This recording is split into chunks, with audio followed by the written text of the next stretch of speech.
Welcome back, everyone, to another week and another episode of Interventions and Detentions with your host, Brad. It's the podcast where we talk about real strategies, real leadership, real conversations that make schools better for kids and for educators. Today's episode is one that I think every teacher, administrator, interventionist, instructional coach, paraprofessional, maybe any adult working in education right now needs to hear. Especially at this time of year. It's winding down fast, folks. I think tomorrow for us will make 4 more days. So we're heading into the Memorial Day weekend coming up. Some of you are already done, which kudos to you, but we've got a few more days, and these can be the toughest days. I don't know that today's episode's topic is going to fix anything in the next 4 days, but there are things that you can put into practice tomorrow, next year, that might just help you along the way. We're going to call this the 10-minute fix, some small moves that can change classrooms. And I want to start with this truth, okay? Most educators are not failing because they lack passion. They're exhausted because they're trying to solve every classroom challenge with giant solutions sometimes. We often think things like, I need a brand new curriculum, or I need a perfect classroom management system. I need a 3-day professional development conference in Hawaii.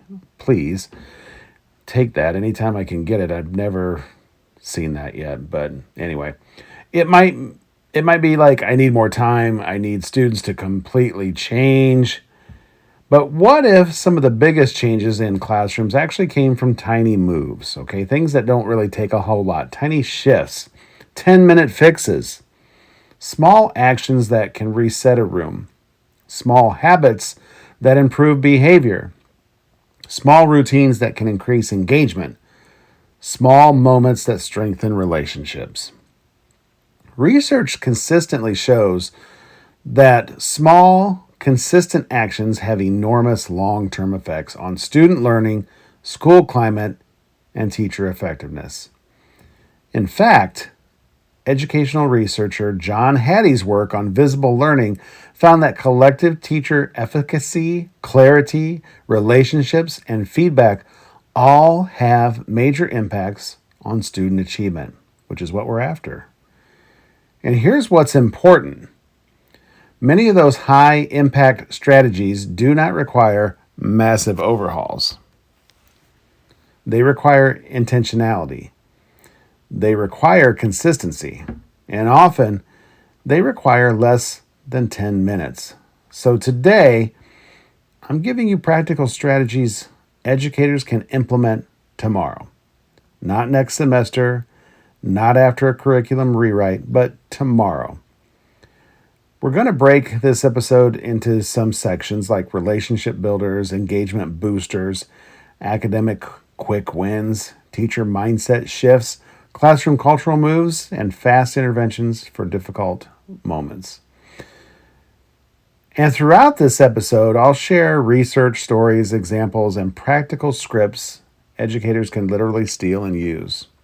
So whether you're driving to school, checking us out, or sitting in your classroom prepping for tomorrow, walking the hallways, or maybe hiding in your office eating lunch in peace for the first time all day, this one's for you. Let's jump right in. One of the biggest lies in education is that improvement has to be massive. If you study elite performance in any field like sports, business, music, leadership, medicine, you see something different. Elite performers master small habits. James Clear talks about this in Atomic Habits. Tiny habits repeated consistently create extraordinary results. And education's no different. Think about our classrooms for a moment. Sometimes one simple routine can change everything. Things like greeting students at the door, using something simple like wait time in your instruction, posting a visual agenda, a 2-minute reset, calling home to a parent with positive feedback, giving student choices, maybe a calm redirect instead of a public correction. None of those are flashy, but they work. The problem is that social media and education conferences sometimes convince us we need Pinterest perfect classrooms and more elaborate systems. Meanwhile, the highest impact classroom move may simply be something like, "Hey, I noticed you worked really hard today." That sentence can change a student's trajectory. Research from the Search Institute on Developmental Relationships emphasizes that students thrive when they feel known, valued, and challenged. Not when they're entertained every second, not when they're managed every second, but when they're known and valued and challenged. And often those outcomes come from tiny interactions. So let's get practical for a moment. Let's start with relationships because relationships are the foundation of everything else in education. Students do not learn well from adults they don't trust. That doesn't mean teachers need to be entertainers, though we feel like it sometimes. It doesn't mean students have to love every lesson. But relationships create emotional safety, and emotional safety drives learning. Neuroscience tells us the brain learns best when it feels safe. Stress and fear, and maybe stress under fear, reduce working memory and attention. Connection improves engagement. So here are some fast relationship builder strategies that educators can implement right away. Here's one called the 2x10 strategy. This is one of the simplest relationship interventions ever. Spend 2 minutes a day for 10 days talking with a student about anything other than academic behavior. It could be sports, music, shoes, gaming, pets, family, food. You're communicating things like, "You matter beyond your performance, student." Research shows this strategy can significantly reduce disruptive behavior and improve student-teacher relationships. And here's the important part. You do not need perfect conversations. Students can tell when adults are trying, and that's all that matters. Here's one about positive narration. Instead of constantly correcting negative behavior, narrate the positive. Here's an example. "I appreciate how Table 3 got started right away. I noticed several people already have their notebooks out. Thank you for showing respect during directions." This works because attention is powerful. Students often repeat behaviors that receive recognition, and it shifts the classroom energy. How about 5 positive contacts per week? Here's the challenge. Make 5 positive parent contacts every week. Not because a student earned an award, not because because they were perfect, but because they showed effort. A quick email, a phone call, maybe a text message. 30 seconds is all it takes, folks. And here's what can happen. Families will become your allies. Students feel seen and heard. Difficult conversations later become a little bit easier because the trust grows. One positive phone call can completely reshape a family's view of the teacher and the school. How about learn something personal? Learn one thing about every student. One simple thing. Maybe it's their favorite team, their favorite artist, their future dream, their siblings' names. Maybe it's their favorite snack. And then use it. "Hey, how'd that tournament go that you were in last weekend? Hey, did that new album of your favorite artist come out yet? Did your dog recover from that surgery?" That matters more than we realize. Connecting with them at a personal level. Here's one called the doorway reset. Greet students at the door. Very simple. Research from the Journal of Positive Behavior Interventions found that positive greetings at the door increased academic engagement and reduced disruptive behavior. And honestly, it changes the teacher too. Instead of starting class reacting to chaos, you actually begin your class intentionally. You make eye contact. You assess their mood as they walk into the room. You intercept problems earlier than later. You communicate things like, I see you, and I hear you. So let's talk about engagement now for just a moment, because one of the biggest complaints educators have right now is students are disengaged. And yes, attention spans have changed quite a bit. Technology has changed, motivation has changed, but engagement's not about turning every classroom into a TikTok. It's about participation, ownership, movement, relevance, and clarity. Here are practical engagement strategies that can work for you. The 30-second turn and talk. After giving information for a few minutes, stop and say, turn to someone and explain the main idea. That's it. Research supports retrieval and verbal processing. Students retain more when they are explaining what they're learning. And engagement rises because students are doing something. Passive learning decreases attention quickly. Use many whiteboards. This is one of the best low-cost strategies ever. Every student responds, every student participates. Teachers get instant formative assessment on where their kids are at and what they know or what they don't know. And students feel safer because answers are temporary. You'll immediately know who understands, who's confused, and who's disengaged, instead of waiting until the test to find out. How about movement breaks? Brain research supports movement. Attention drops over time, especially for younger learners. I see it in our primary building every day. A 2-minute movement break can completely reset a classroom. Stretch, stand, partner walk, maybe a quick game, cross-body movement, even simple transitions improve student focus. We also know that choice increases engagement. Students are more engaged when they have some ownership. Not unlimited freedom, but structured choice. Some examples might be write or record your response. Read independently or with a partner. Complete questions in any order that you like. Choose between 2 project topics. Choice increases buy-in. That's it. You can also start with curiosity.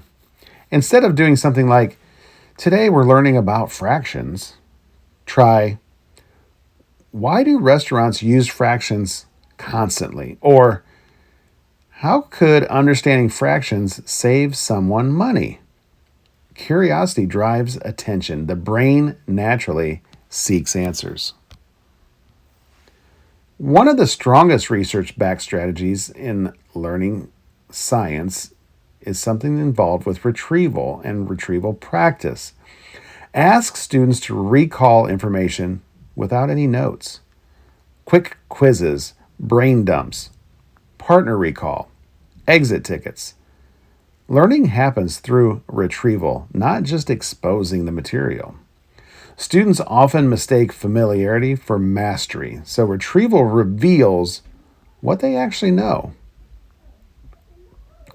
Let's talk about behavior resets for a moment and how that can de-escalate classrooms. We've talked about this earlier this year in some other episodes. All right, let's talk about behavior, because behavior challenges are exhausting us educators, okay? It wears us out. And here's the reality. Most classroom disruptions are not solved through punishment alone. All right, I've said it a million times. Well, probably 10 times, but I feel like it's been a million. I can't consequence the behavior out of a child. I know that they need a consequence, but it's not always going to fix the behavior, the consequence not. They are solved through prevention, predictability, connection, and regulation. Disruptions are solved that way. Now, like I said, consequences do matter, and they're necessity sometimes, but boundaries also matter. Accountability matters. And the best classroom managers are often proactive, calm, and consistent. Not loud, definitely not intimidating, but consistent. Here's one I like to call the private redirect. Public correction often creates power struggles between the teacher and the student. Private correction preserves dignity. Instead of saying something like, "Stop talking," try walking near the student quietly, use proximity, or maybe even say, "Hey, I need your help focusing." Or, "What do you need right now to get back on track?" You are correcting behavior without escalating the identity. Using a calm voice. Students often borrow the emotional temperature of the adults. If the adult escalates, the student's going to escalate. Calm is contagious. That doesn't mean passive, it just means regulated. One of the strongest classroom management tools is the adult having self-control.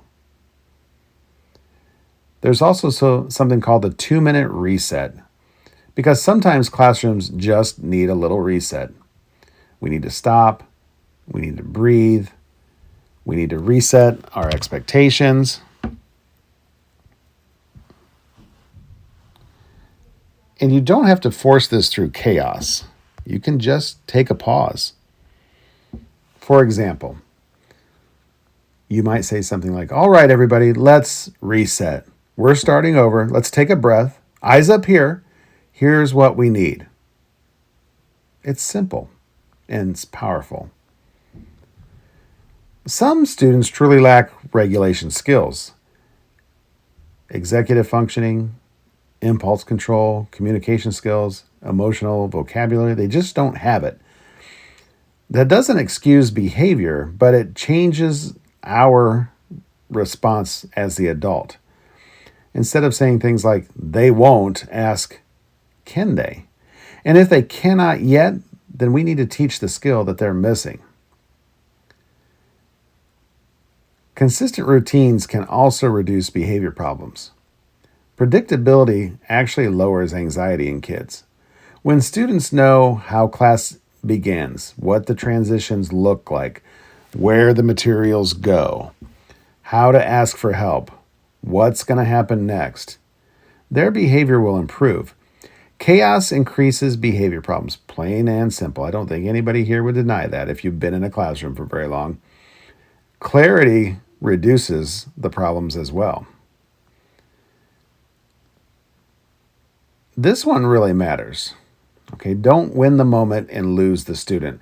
Sometimes educators become so focused on immediate compliance that they actually damage the long-term relationships that they've built with kids.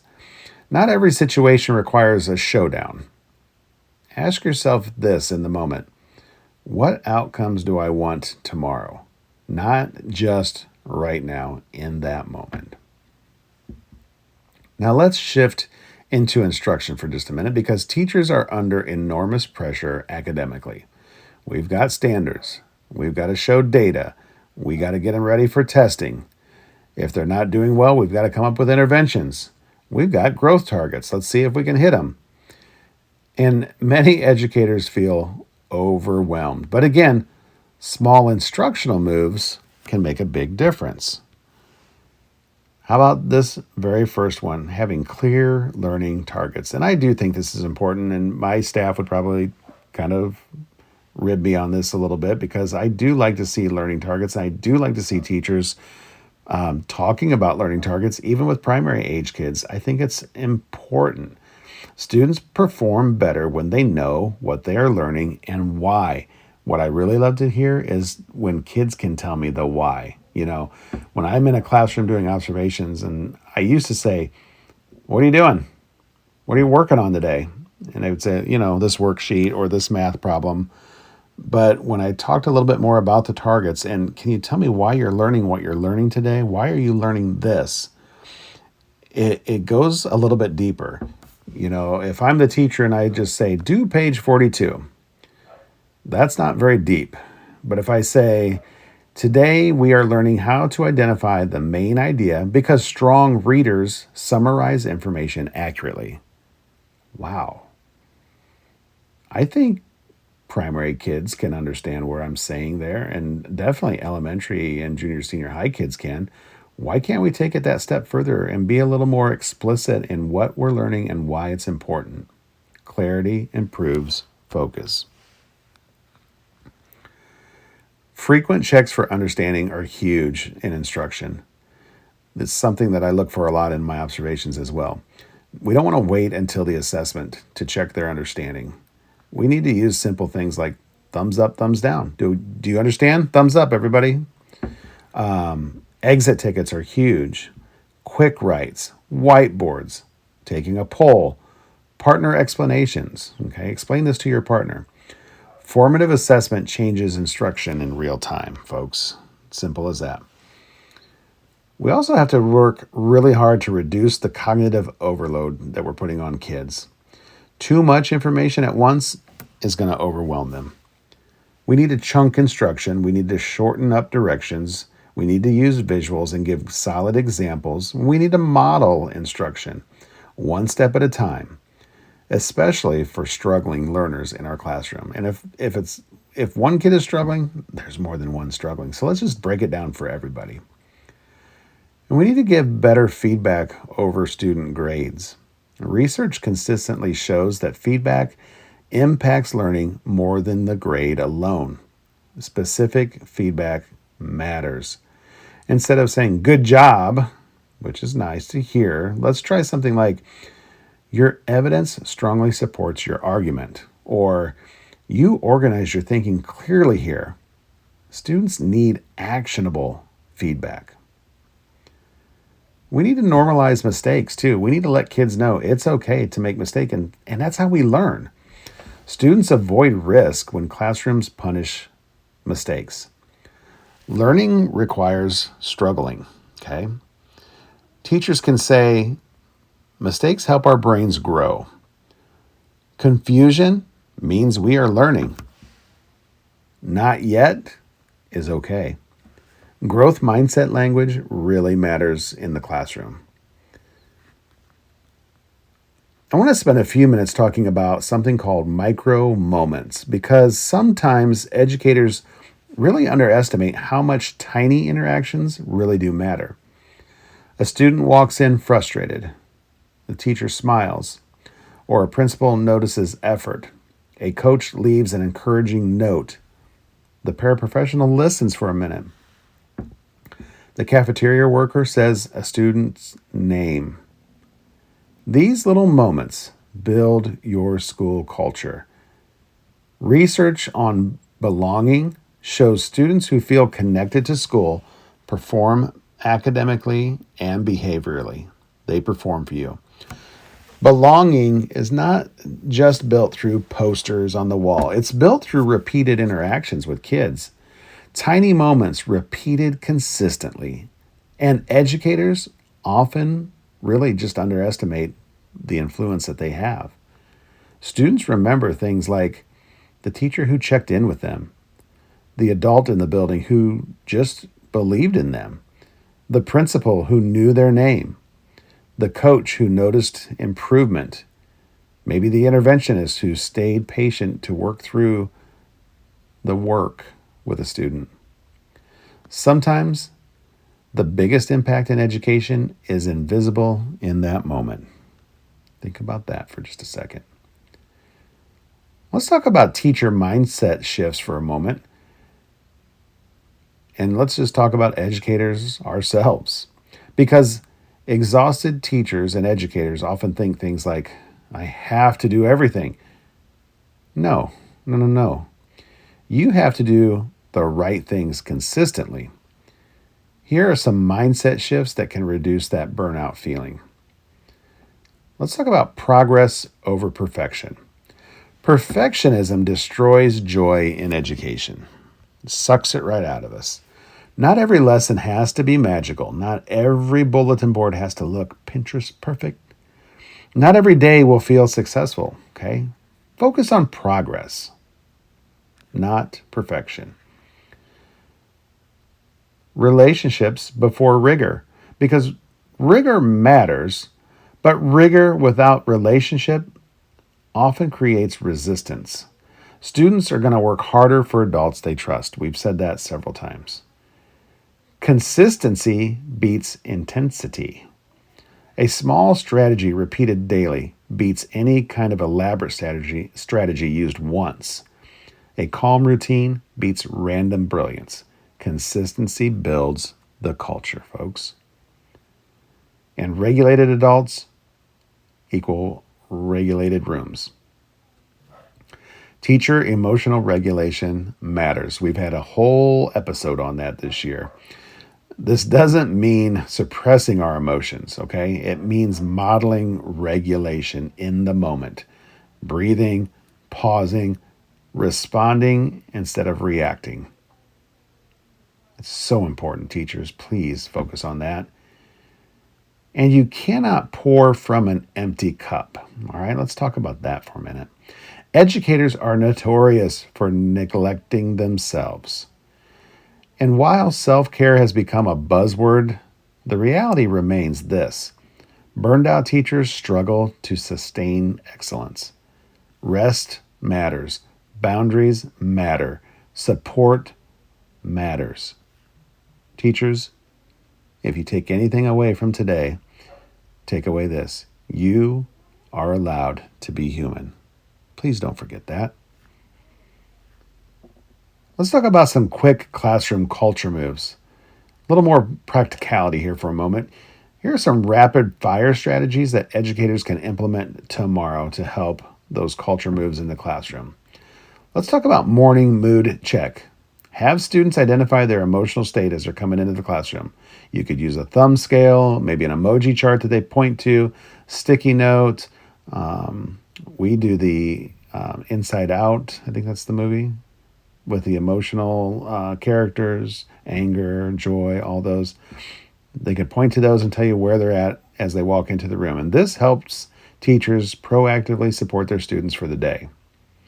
How about a little music during work time? I used to love doing this as a teacher. Put some instrumental music on that can kind of calm and improve the classroom atmosphere. Not every class, not every student, but sometimes soft background music really does increase focus for folks. Celebrate our effort publicly, okay? Not just high achievement either. We need to celebrate persistence and growth, improvement, maybe even kindness and risk-taking. Use student names frequently. Kids love it when you call them by their name. Hearing your name builds a connection. Post visual agendas. Anxiety decreases when students know what's coming next, especially students with executive functioning challenges. You could put it on their desk, you could put it on the whiteboard or on your BenQ display, whatever you're using. Put that visual agenda up so they know what's coming next. It takes a lot of anxiety right out of their little minds. Build in processing time. After asking questions, simply wait. Use that wait time. Research on wait time shows longer pauses improve quality of responses. Some students simply need more processing time.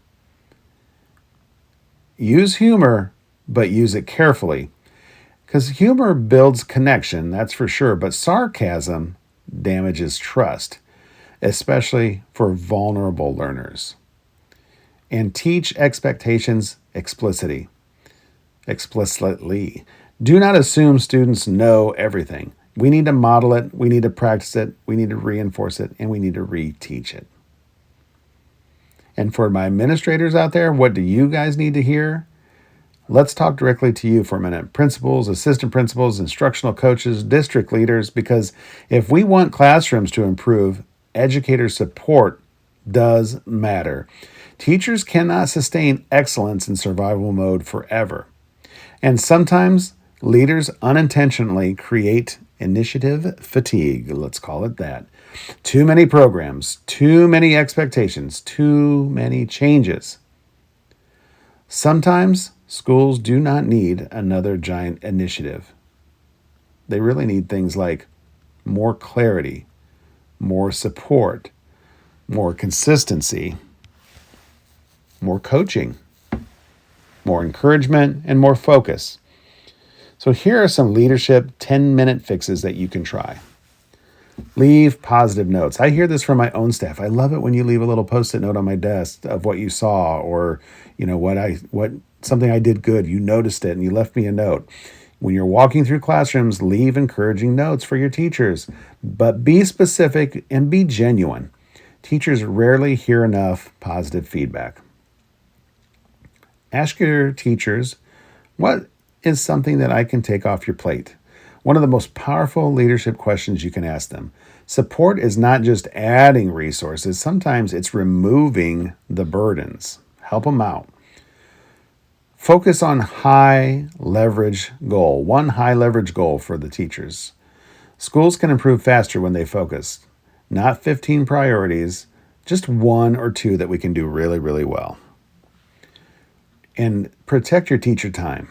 This is a harder one to do sometimes in the moment, especially because we get wrapped up and we kind of just forget about it. But it's so important. Every unnecessary meeting matters. Can it be an email instead of a meeting? Every extra task matters.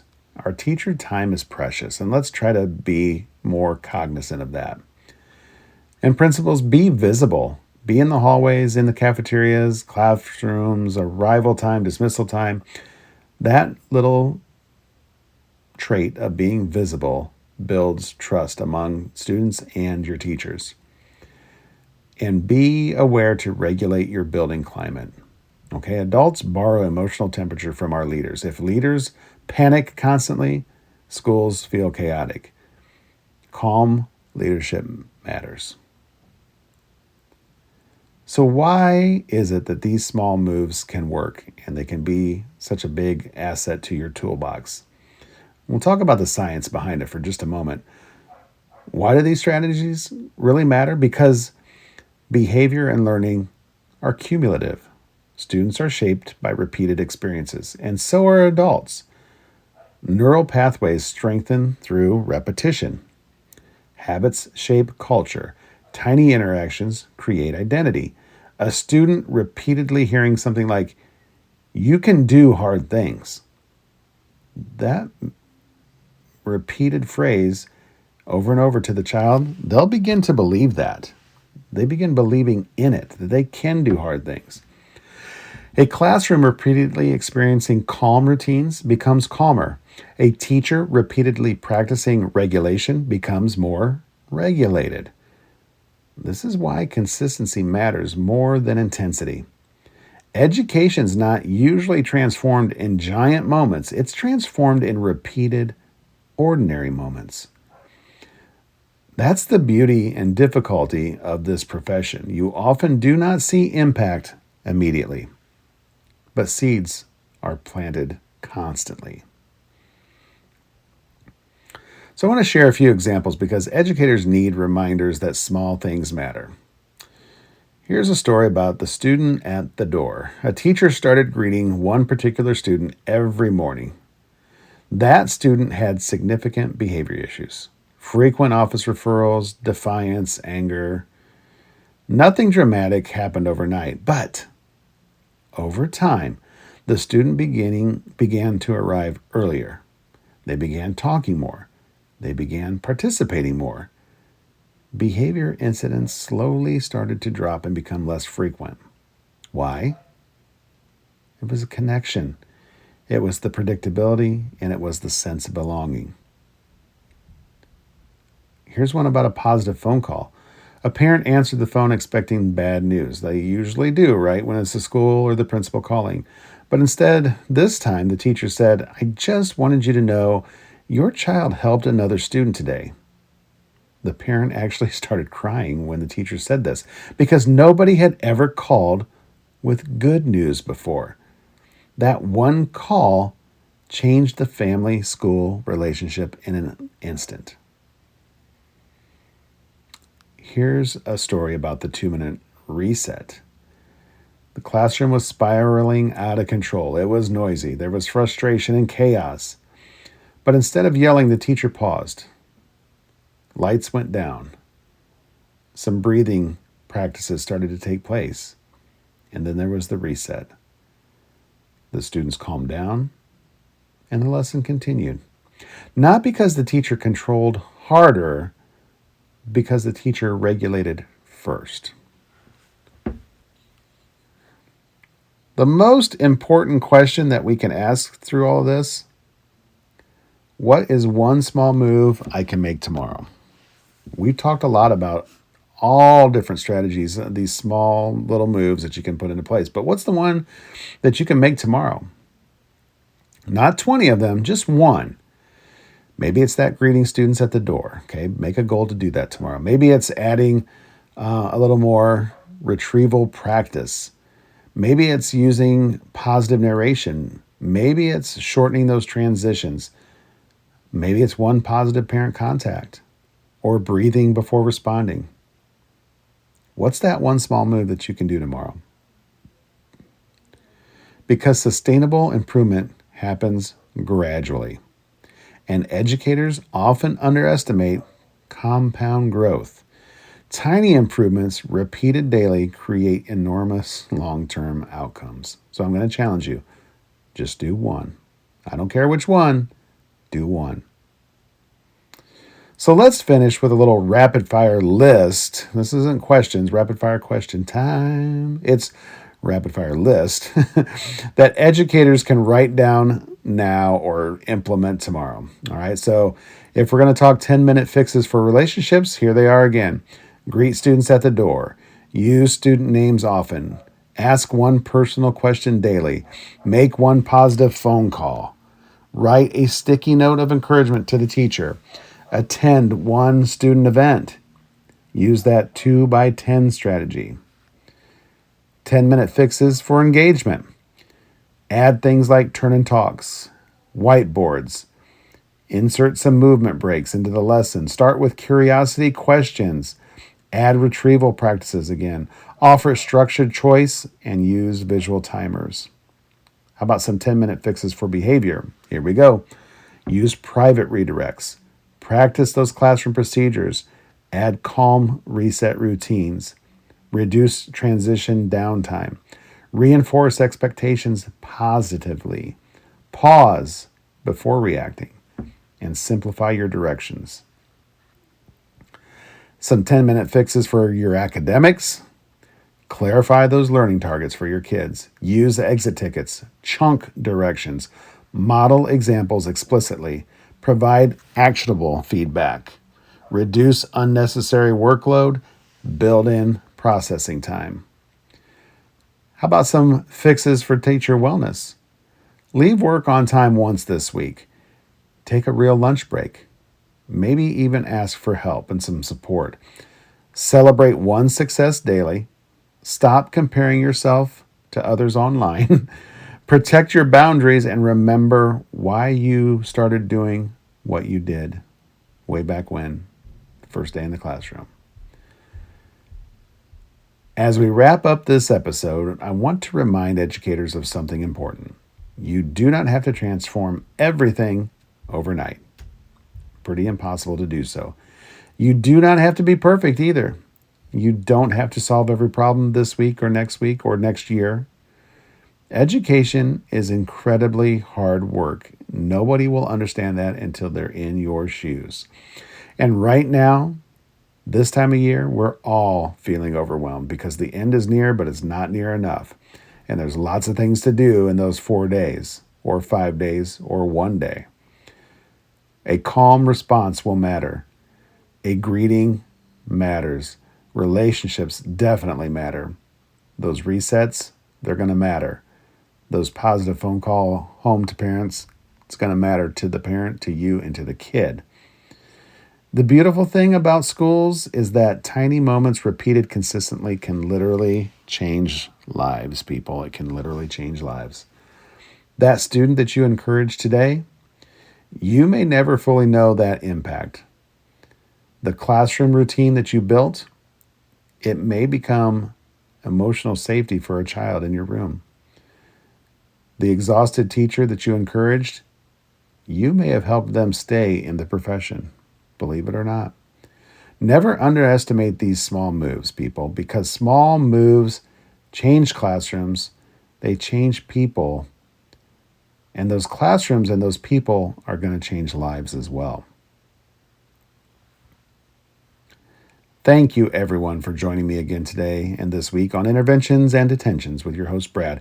If this episode encouraged you, helped you, maybe gave you one little practical idea that you can use tomorrow, then share it with another educator, tell your friends, post it on social media, share it out. Remember this: you do not need giant changes to make a giant impact. Sometimes the best fix only takes about 10 minutes. Remember, new episodes drop every Friday morning at 8 a.m. on all your favorite podcast platforms. Tune in every week for new episodes of Interventions and Detentions with your host, Brad. Keep joining us. We got a few more weeks. Even when school is out, we'll keep recording for a little bit. And we'll probably take some time off for the summer, like you guys should too. That's always a good time to check up on other episodes and other seasons. So we're winding season 2 down. This is actually episode 2:34. Whew, crazy how fast it's gone. Take care, everybody. Hang on tight for those final days, and we'll be thinking of you right here on Interventions and Detentions. It's where the real learning begins. Have a great week, everyone.